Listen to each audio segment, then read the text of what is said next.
আমাদের বিদেশ মন্ত্রক জানিয়েছেন যে পাসপোর্ট কোনো সিটিজেনশিপ প্রুভ করে না, পাসপোর্ট শুধুমাত্র ট্রাভেলের জন্য। তা পাসপোর্ট যদি শুধুমাত্র ট্রাভেলের জন্য ইউজ হয়, তাহলে একটা মানুষ যখন পাসপোর্ট বানাতে যায় তাকে এত কিছু প্রুফ দিতে হয়, এত কিছু ডকুমেন্ট দিতে হয়, তার বাড়িতে পুলিশ দিয়ে ভেরিফিকেশন হয়, এগুলো কেন হয়? পাসপোর্ট যদি সিটিজেনশিপ প্রুভ না করে, তাহলে সিটিজেনশিপ প্রুভ করতে গেলে কি লাগবে? হ্যাঁ, রেশন কার্ড হবে না, আধার কার্ড হবে না, আইডেন্টি কার্ড হবে না। তো তাহলে একটা মানুষ কি করে প্রুভ করবে যে সে এই দেশের নাগরিক? হ্যাঁ, আর জন্ম সার্টিফিকেট, ও তো আমাদের দেশের অনেক মানুষেরই জন্ম সার্টিফিকেট নেই।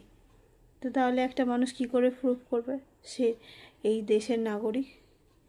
এই যে নিয়মগুলো বার করে, এই যে কথাগুলো মুখ আছে মানে এটা কিছু বলেই দিলাম, ভাবেও না যে কোথায় বসে এই কথাগুলো বলছে। হ্যাঁ, এটা কী ধরনের কথা? মানুষ জানে পাসপোর্ট হচ্ছে মানুষের নাগরিকত্ব প্রমাণ করে, এখন সেটাও ভুল জানলাম।